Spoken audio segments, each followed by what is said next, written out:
start with Laura, but then we'll invite all others to answer as well. Really the goal of the question is to show progress from where we've come. It's actually a recommendation I think Emily had when we started to prep this session. The goal here is to say, to demonstrate how far we've come as a means to give us a little bit of a sense of momentum and hope as we prepare to talk about, where we need to go. So the question is, how has conversations around mitigating and adapting to extreme heat evolved in the past 10 years? How have we seen a change in the city and communities have come to value certain infrastructure and investments? What have been some key turning points during these conversations? Laura? Thanks everyone for coming. I'm really glad to be here. I wanted to go back even more than 10 years. So the New York City Health Department has been working on heat for probably going on 20 years, tracking how emergency department visits and hospitalizations rise when the temperatures are high. And we've done that to really understand how heat affects human health, and then bring that to our colleagues in other agencies and to policymakers to drive change to protect people's health. One of the early things that we did was bring that information to the National Weather Service to say, look, people are dying at temperatures that are lower than the heat advisory. And so we got the National Weather Service to lower that temperature when you get the message saying it's a heat advisory, cooling centers, et cetera, have to open. And we now produce an annual heat mortality report that Paul mentioned, that we think has really helped people understand heat as a health issue, which is really important. And it's also shown that it's not just an emergency issue. People are getting sick and dying at temperatures in the 80s. And so we need to be thinking of heat as a whole hot weather season and not just on those 10 days. And I think that has changed the conversation. I hope that it's because of the health department kind of bringing the data to bear in the way that I think the whole city has been treating heat, to be thinking about it as what can we change in our infrastructure, what can we change in our programs, to be looking at how to protect people across the season.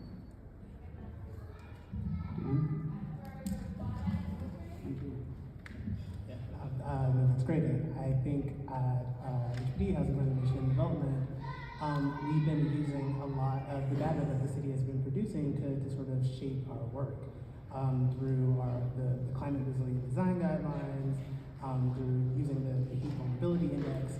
We've incorporated all this into our own design guidelines that shape all of the buildings and units that we finance. And that has been pretty critical over the past few years because of the scale of the work that we do. So we've been able to sort of bring in climate responsive design measures into housing that we develop in all 5 boroughs. Thank you, and it's so nice to be with all of you tonight. I'm also going to go back a few more years. One of the things I think that has changed the most is some of the things that 20 and 25 years ago the city wanted to do away with, now we accept as really important parts of our communities. So 20 years ago, right, or 25 years ago, the city was actually auctioning and bulldozing community gardens, and now they are preserved and protected, which doesn't mean there aren't still challenges there, but the attitude has shifted fundamentally, and I think that's a really wonderful development. The second thing I'll say is, thanks to the health department, the heat vulnerability index is so much more than science, right? We're able to use it in policy. So, for example, when advocates work together to advance the green roof tax abatement at the state level, we were able to get a progressive tax abatement, so a higher tax abatement using, in part, the heat vulnerability index as a screen. So that science is driving policy. And then the last thing I'll say is when we also worked hard, many of us here, to pass the law that required the creation of the urban forest plan, we were able to see that center on extreme heat. So I'm really excited to be able to bring together science and community and policy with all of you. Yeah, I just want to bring into the room from the community side that I think it's a pretty clear transition from 10 years ago where people might not have, I'm not sure what's happening, where people might have appreciated having unseasonably long beach weather, but now we're much more in a place where people understand and are aware of climate change as a serious threat, and more as all of these data tools become more available, people are recognizing the inequities that come with heat exposure. But one turning point I want to call out, particularly in New York City, is the cooling center audit that our climate justice working group members developed in 2019, particularly because I think that sort of set the tone for community members to really drive action and invite government to continue to do more investigation into climate programming and planning, and so things like the Comptroller's 2022 report, overheated, underserved, and just in the past month or so, the Independent Budget Office also did another cooling center analysis report that really shows the gaps in access in terms of operating hours from during the week to the weekend. So I really invite people to look at that further. But now it's, I think the next phase is really taking all of this data and turning it into actionable information for people and integrating it into their lives. So it's not a sort of if you know sort of thing.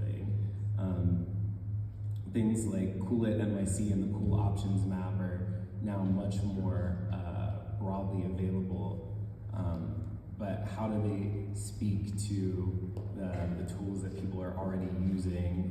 Do they interface with whether you're going to the grocery store or a food distribution center? Are all these places that figure into your daily life? Is there an awareness there? So, yeah, I wanted to bring that up. Thanks, Caleb. Okay, so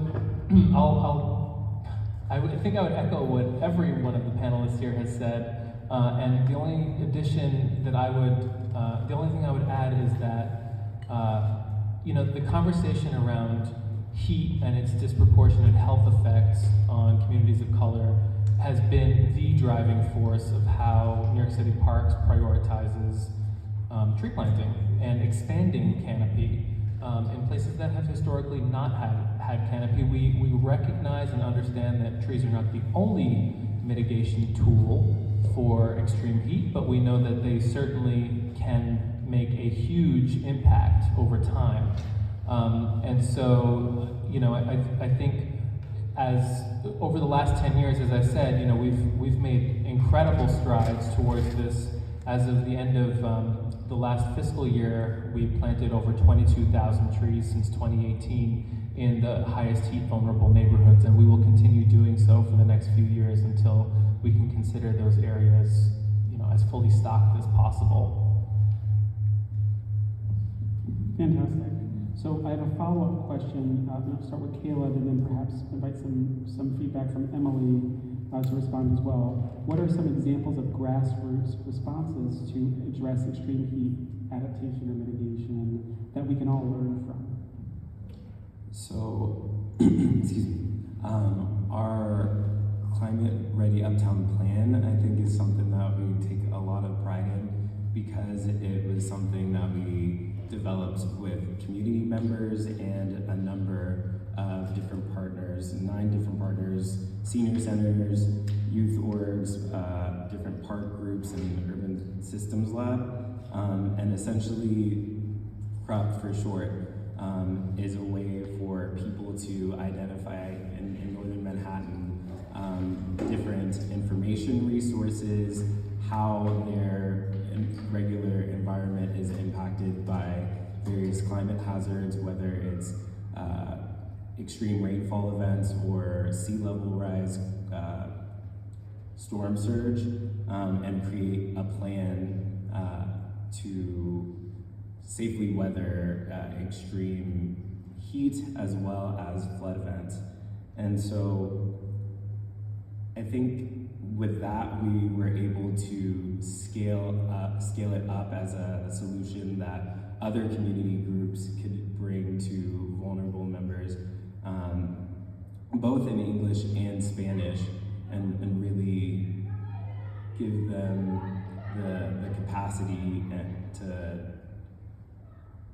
to feel prepared and safe, both in their homes and in their neighborhoods.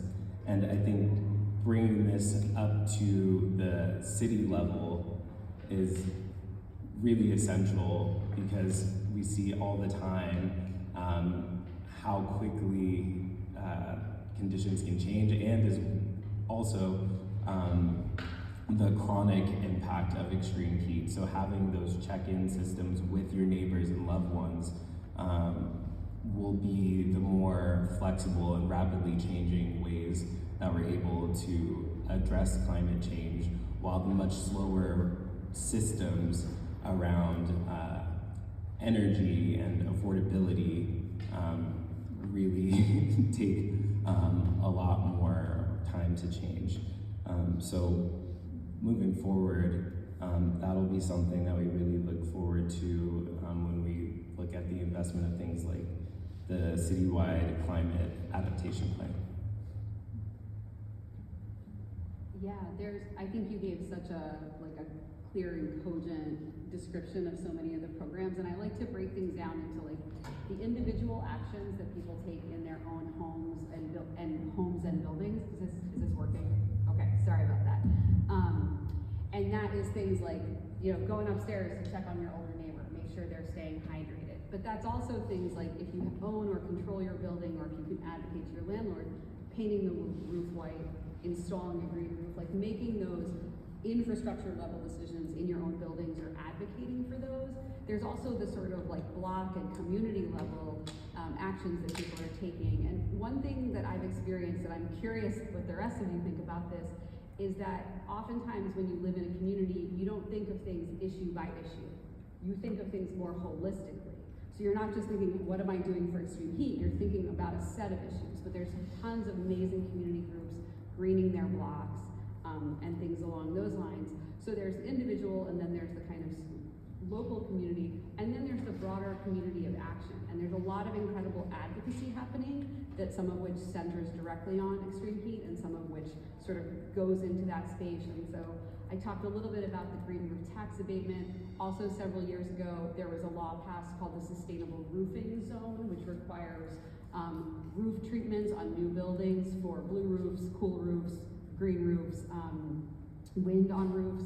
And so I think that continuing to engage right from that individual up through the advocacy perspective, right, and then what we're talking about also tonight, a few of us, the Urban Forest Plan, that was advocated by the Forest for All NYC Coalition, which has 190 members, all the community boards, all the city council members. So I think that we have to kind of operate at those three levels. Thank you. Navé, and perhaps Dan and Laura, can you share some recent successes and what you see as next steps to build on this learning? Sure. Well, building off of what we learned during all of the meetings of Forest for All, and what we've obviously learned over the last few years, I guess since 2018, as I mentioned earlier, in prioritizing heat vulnerable neighborhoods for tree planting. We wanted to keep that momentum going, and as recently as I believe it was just about a year ago, we announced our neighborhood tree planting program, which will address every single block in the city on a 9-year cycle, essentially fully planting out the whole city across 9 years. However, we're not doing it completely randomly. In fact, we are making sure that we are hitting those highest heat vulnerable neighborhoods first, because as I mentioned earlier, trees don't grow overnight, and the benefits of trees are felt and even measured when they are biggest, right? So that takes time. So giving them, a leg up, so to speak, or as much of a runway as possible to get bigger and provide those benefits, the cooling benefits, they need a lot of time. So we're working on that, and in the next 2 years, that's the plan, is to move forward with that. All while continuing to collaborate with community level members as we begin to implement this new way of planting trees. So what we're really hoping for is not only that the city comes to a neighborhood and makes a tangible effect on a streetscape, but also that we can engage community at the local level to participate in stewarding those new and perhaps existing trees, depending on where we are, and really get people involved with learning a lot about the green environment in addition to the gray environment.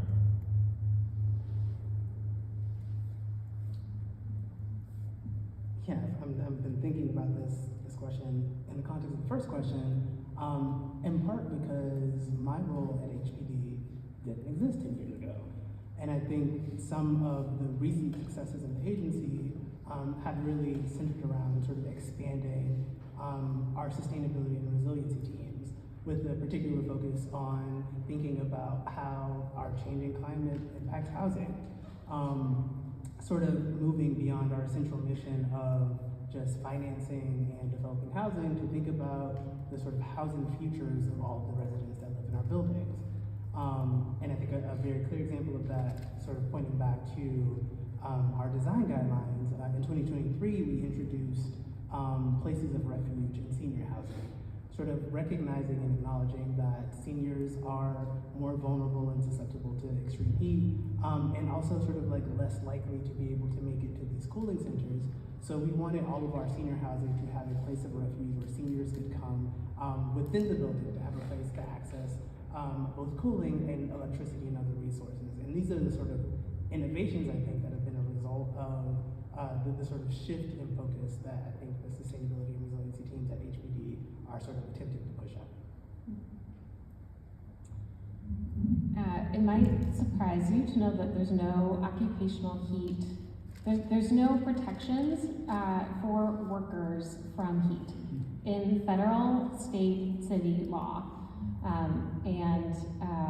So that is where we're trying to get to, from my perspective, is trying to get those kinds of protections at least one of those levels.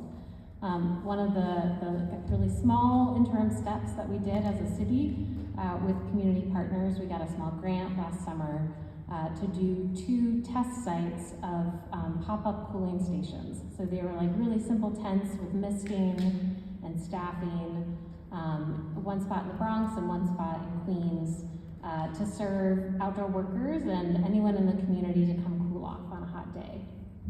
And we tried to evaluate it and really engage our partners from worker organizations and others to see, was this useful, how could we scale this up, and how can we use some of those learnings to help on the policy advocacy as well.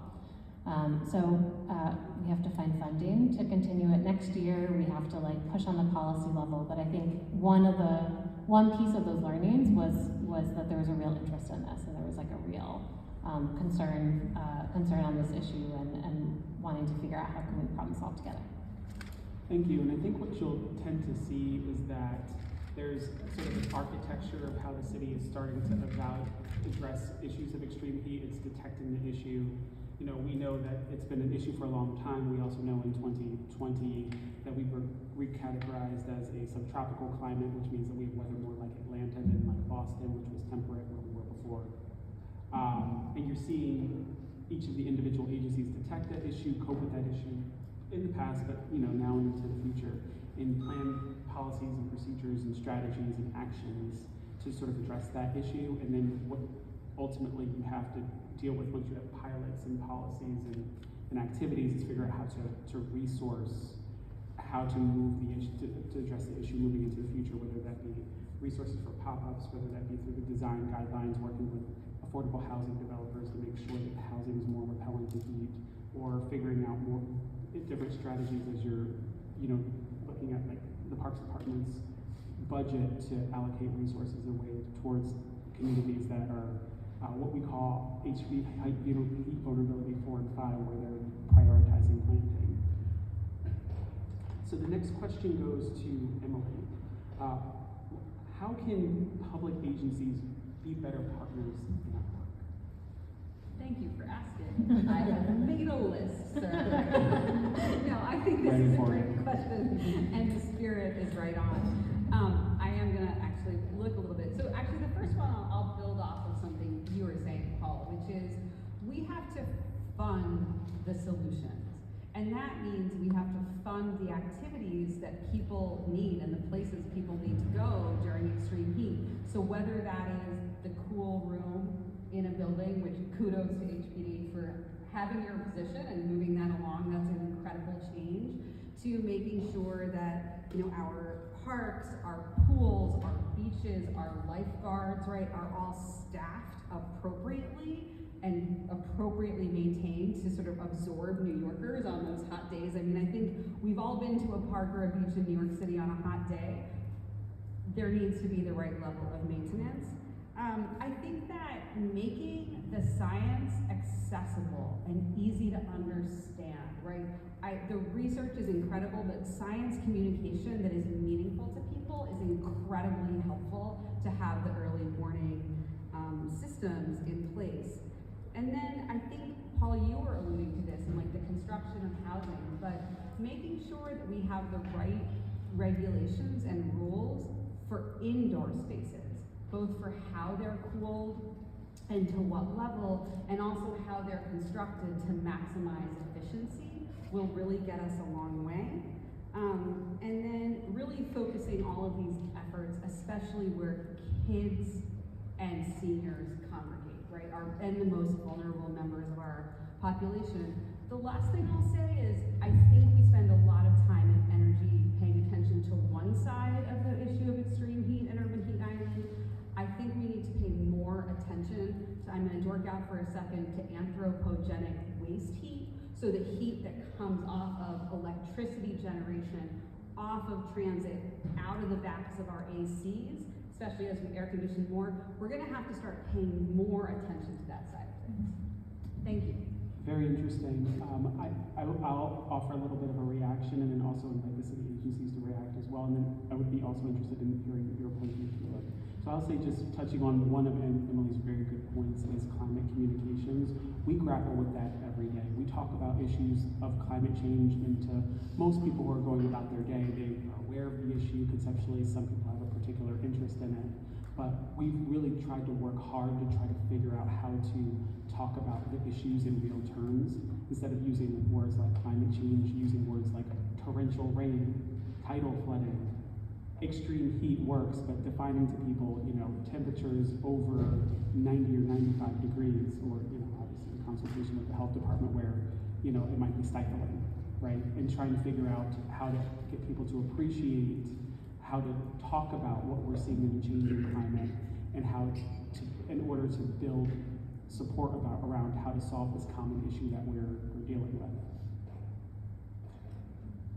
Well, I'll use this as a chance to give a plug for some of my colleagues at the health department that have created the Environment and Health Data Portal. So it takes lots of data from the health department and from other parts of other public data, and makes it really accessible for someone to look at their neighborhood compared to other neighborhoods on particulate matter pollution, or on temperature, or on asthma, hospitalizations, and so it makes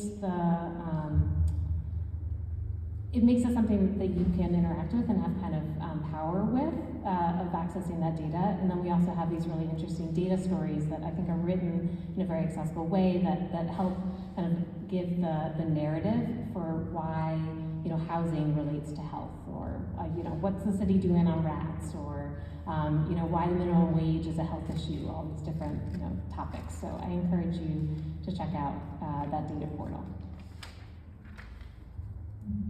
I guess another plug. HPD, our research team, administers New York City's housing vacancy survey, which is pretty much a comprehensive survey of housing and housing issues across the city.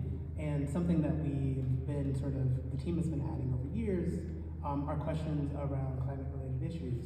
On the extreme heat front, we started asking questions about access to air conditioning. We're asking, do you have access to cooling? If you do have access to cooling, do you limit AC because your use of AC because of energy costs? Those sorts of questions that I think give us a much clearer indication of how people are sort of experiencing climate-related issues through housing.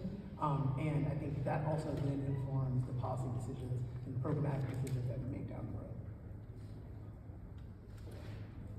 I would just build on to Emily's points, just by talking a little bit more about how adequately funding programming that helps close those gaps that keeps some communities from being able to sacrifice their time to engage with these sort of conversations with environmental stewardship. Because, for example, the Parks Department does a ton of work, and we still are having to have them navigate the immense amount of maintenance for trees, for facilities, for all of our green spaces with 0.6% of the city's operating budget. And we are part of the number of coalitions supporting the Parks 2030 plan to make sure that we get to 1% of the city's operating budget to make way for opportunities that build out a green workforce pipeline in green spaces and allow for communities to really see that the city values their time and not only expect them to volunteer, because in communities that are higher heat vulnerability, oftentimes they're also lower income, which means they're also often time poor as well. What are you sacrificing in order to be in environmental stewardship programs? Do you need to get childcare? Do you need to go get food? And so eliminating barriers through funding people to show up in those ways, I think, is something that needs to start at a leadership level, of course at the city level, as well as the state. So it really requires the mayor, city council, elected officials in general that don't silo climate issues as separate from everything else. Yeah, I'll pause there. Wow, yeah, Caleb, that you stirred a bunch of memories from over the last 10 years in different ways that we've attempted to address the exact issue that you're talking about. They are so interrelated. The focus on heat, taking action through whether it's tree planting or tree preservation in those communities, but then also engaging that community, and not just through stewardship. In fact, through employment. We had a bunch of different grants that we did through New York City Parks Tree Time program, which is our nonprofit program, where a few years ago we actually worked with Intervine, I believe it was, and I'm trying to recall what other workforce development organization in the South Bronx, and we, through that we're able to contract with them and bring people on for the summer to help care for young trees in the very same communities where most of these folks lived. And it was too short, unfortunately, but I'm sure that experience had some effect, whether it was as binary as I don't want to do this, or wow, I would love to pursue a career in the green sector, so to speak. So yeah, I think that's a really great avenue that we've just barely scratched the surface of, and would definitely have the biggest effect. The only other thing I would say, which is that I will make a plug also. I think we're all doing this. We have a bunch of the fact is that in city service you work with some pretty amazing people. Let's just acknowledge that. So on my end, Emily's very familiar with this. We have the story map, right, which takes all of this data that we generate and have analyzed about the urban forest and its benefits, and distills it and helps to communicate it at a very layperson level. And it shows it also visually. It's not just a bunch of text. There's maps, there's images, and it helps you understand how people and trees interact in this highly dynamic city. So I really recommend that you do that. Thank you so much. Last question, and I'll start with Dan. And sort of in the spirit of partnership, we've asked Emily, we've asked Caleb, how can public agencies be better partners? And then, so for our agency partners, what partnerships have been critical in your work? That's a good question. I will say, quick answer, of course, the agencies that we work with. I think I'm a part of probably way too many interagency working groups, but there's sort of value in that sort of knowledge exchange, thinking about or getting insight from the public health folks, from the Department of Buildings, bringing our sort of like housing perspective to these conversations, sort of makes for, I think, a more robust exchange or engagement. But aside from that, I think, especially in this moment, I tend to sort of like lean in more on the personal. I think being a civil servant, one of the greatest benefits is living in New York City. It is talking about these issues with the neighbors in my building. It's talking about these issues with my students. I teach a public policy class, and they have very real concerns and also very real ideas about what the city could and should look like. And I think bringing like that sort of personal knowledge, sometimes anecdotal, to these broader sort of agency conversations has been really helpful, and I think one of the I guess my favorite parts of the work. Thank you. Okay. More? Sure. I would also give a shout out to our partner agencies, and DOHMH has been such an integral partner with regard to our actual operationalizing of the information that was in front of us using the Heat Vulnerability Index. There were times where together we put monitors on trees, and I think that we're starting to collect that information. I guess what I want to say is similar to one of the points that we brought up in the previous question, is really helping us to communicate what we've done and what we can continue to do, and to help us as New York City Parks, help us as city agencies advocate for our work, and help justify to the incoming administration what it is that we need to accomplish that and to stay on track to meet those goals. Well, it's super gratifying to hear how our health data is used by other agencies, and thank you for using it and bringing health into your work. I'm afraid I just started the beast again. Push it further out. Laura, maybe I got my daughter. Can we move away from you? Yeah, I did take broadcast. No, it's okay now.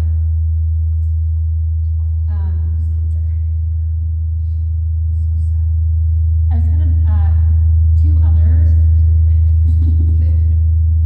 groups that are really important for us at the health department. One is that we have a network of community organizations that are EJ groups like REACT, but also a mental health organization and a mutual aid organization. Folks that that aren't in the climate space, that are learning about climate and health and advising our work. So that's been incredibly important. And then the last is that we have some really great research partnerships, especially in our work that Paul mentioned around energy and security, looking at the inability for folks to pay for their utility bills.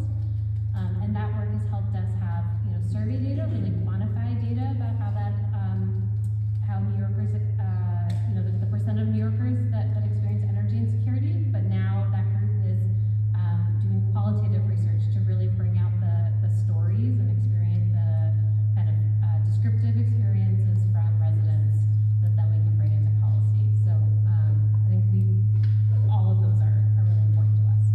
Thank you so much. And I would be remiss as MOCEJ, which is a primary convener, not to acknowledge all of our partnerships. An active partnership you're seeing actually on the stage. We work with these people every day. We work on the city's first urban forest master plan, the environmental justice plan. And what's been really wonderful about that work is working with Emily and Caleb on these convenings of not only the Environmental Justice Advisory Board, but 50 organizations who have real on-the-ground experience about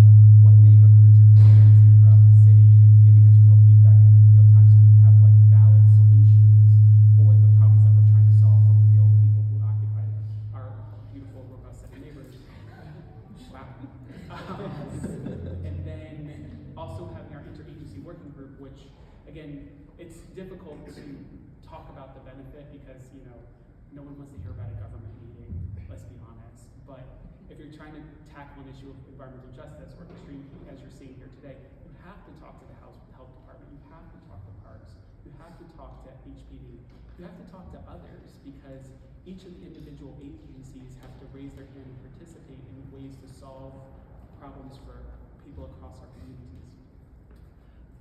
I want to transition to audience Q&A, so get your questions ready. Yua and So we're gonna have the audience come to the front since we're all having a little feedback issues. So if you want to speak, perhaps you can come closer to the front, can form a line. Easiest way.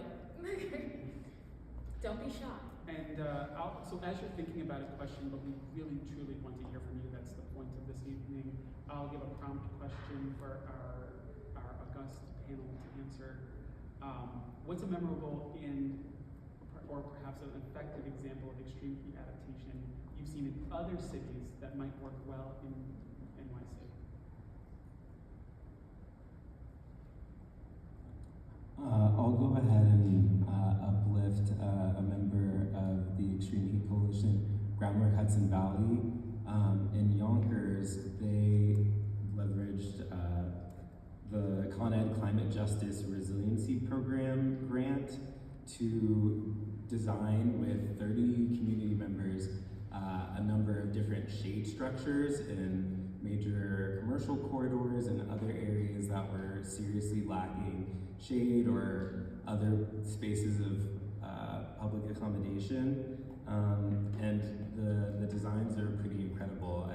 If you have time, there is a museum exhibit about the work that they did and the designs at the Hudson River Museum. But this is just to say, having community come up with the solutions and really leveraging community groups to access funding from places like Con Ed or other different kinds of grants is something that I think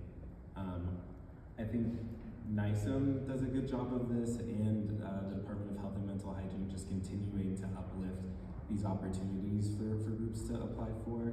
I think, yeah, the Shade Structures project is something that's a good innovation to see, and would love to really pursue more of that in New York City in areas where tree planting may not necessarily be the fit, because here we also have a lot of underground infrastructure that can get in the way of hospitable conditions for tree beds and a variety of other things. So first and foremost, I would love to see more tree canopy expand and nature-based solutions, but where that's not possible, we need to be exhaustive in our thinking. I have a couple of quick things, and I think we also have audience questions and you all might want to share. So I think LA is in the process of completing its shade plan. So to your point, yeah, of course we want our shade to be green and living, but where it can't be, we don't want to say there shouldn't be shade. And so I love that idea of a more integrated plan. I think it's Paris. I might mess this up, so maybe my international planners in the crowd have some ideas. But so Paris is arranged by arrondissement, like so there's like all of these different components of the city. I think they're planning, because they've dealt with such extreme heat, to build like a mini forest as a cooling area in the middle of each arrondissement, and to sort of like have something like that really distributed across the city. And then Phoenix, I think, is doing something really great, which is they're really investing in local extreme heat ambassadors, individuals who can be trained up, but they have the connections to their local communities and the cultural competency to talk to their fellow community members. Thank you. I think we'll turn it over to the audience. I'll also add perhaps fabric awnings into the bill if we're thinking about shade structures. Hello, I'm just going to project. My name is Reese. I just wanted to say thank you all for the presentation this evening. I want to say to the MOC EJ team, that I really hope some of the suggestions we heard from Caleb show up in the NYC EJNYC Plan around compensating New York City residents for the time that they spend in our public spaces and stewarding our green spaces. I had a question, primarily, I think, for Navé. Am I saying your name? Navé. All right, wonderful. This is in the context of me being supportive of the Parks Department, thinking it needs, 1% and more of the city's budget. How do you imagine the city and the efforts you're doing with tree planting right now sort of working in concert with the ongoing maintenance needs of our tree beds? I work up in the Bronx, and residents tell me every day they're worried they're going to trip and fall on concrete that's been lifted up by roots. Do you think that's an opportunity to partner with, say, the Department of City Planning and look at more sustainable and stormwater resilient sidewalks? Or what are your thoughts around the ongoing maintenance needs and now the planting of new trees and the expected maintenance needs that those have? Great question. This is always an ongoing conversation. I think that in probably since the Plan YC days, so going back almost 20 years at this point, if you guys can believe it, there's been a lot of investment into tree planting, and it's true. The trees grow. They're one of the only assets that appreciate over time. They require pretty consistent maintenance.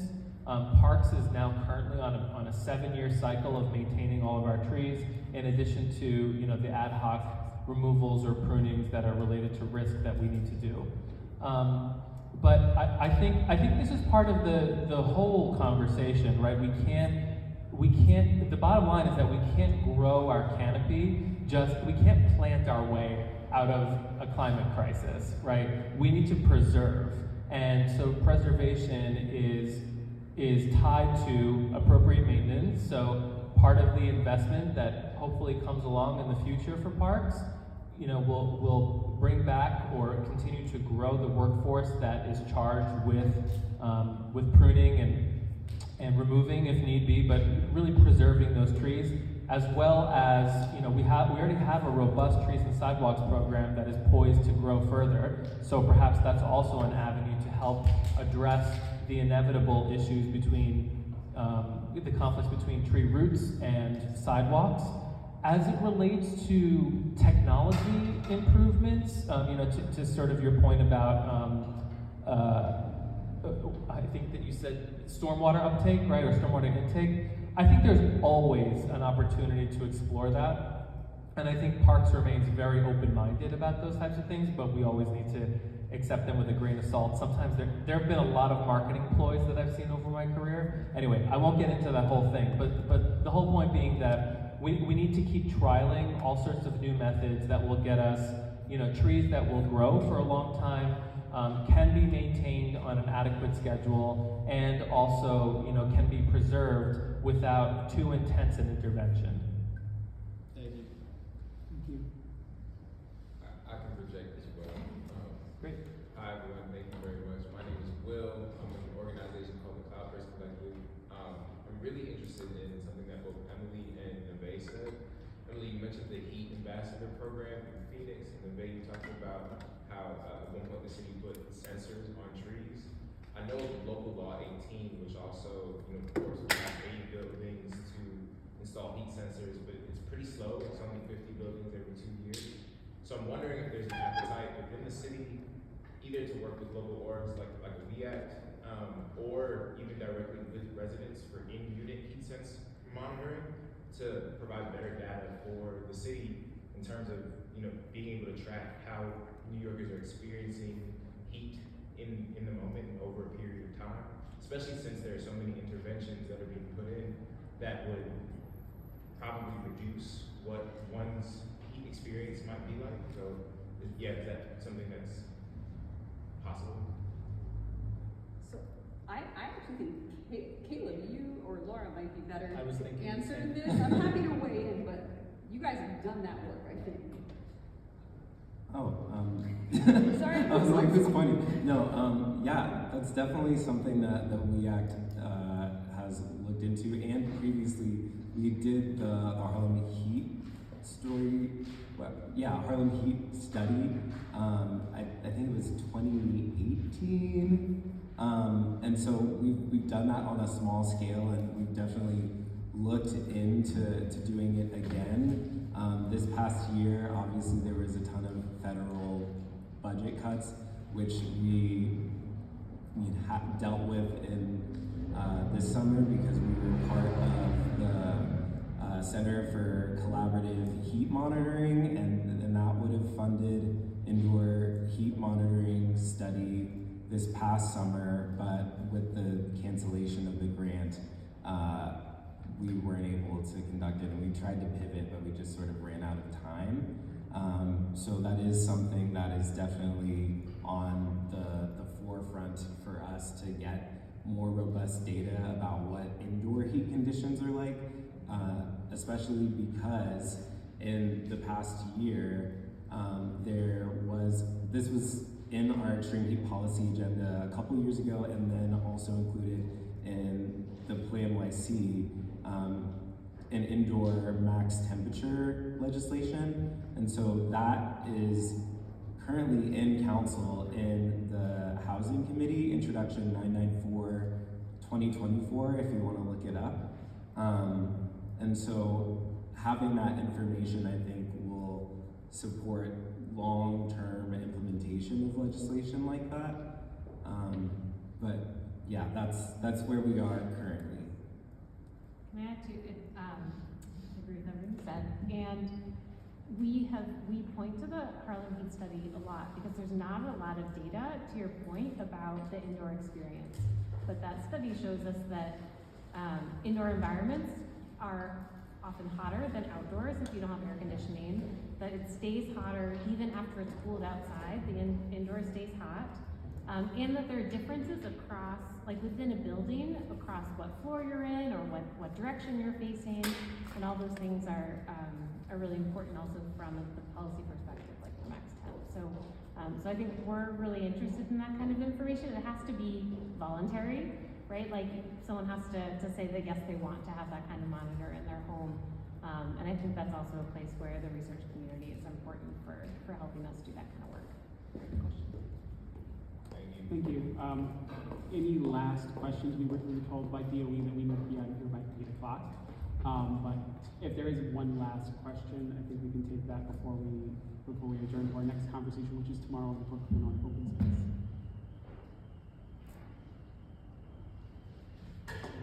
I can also project maybe? Project, and I'll try to repeat the question back. Okay. So thank you everyone. It was fascinating to hear. I actually just moved to New York last week, and I have a background in heat, so this is perfect timing. Welcome. My very quick question is, has the city ever considered appointing a chief heat officer like there is one in Miami and in Athens, with the sole role of focusing on extreme heat? Because as we see, it's such a cross-cutting issue across all these different departments. I can imagine coordinating would be quite difficult. So I was just wondering if that has ever been considered. So the answer, I'll answer that actually. The Mayor's Office of Climate and Environmental Justice has been posed that question, and I think other agencies have as well.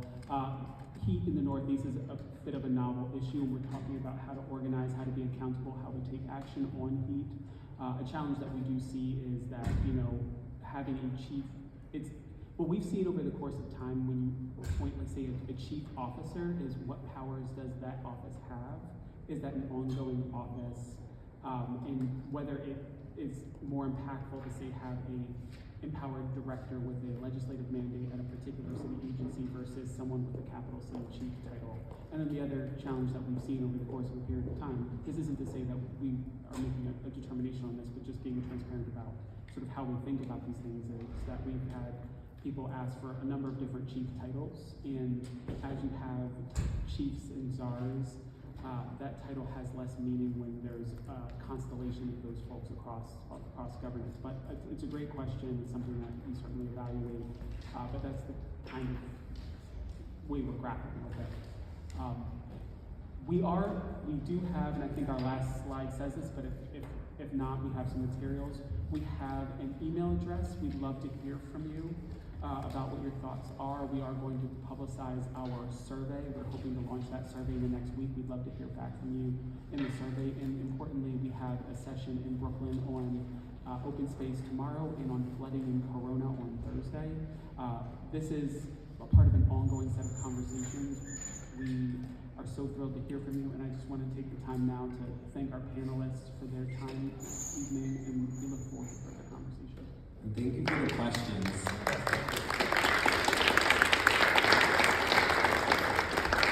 Thank you, everyone.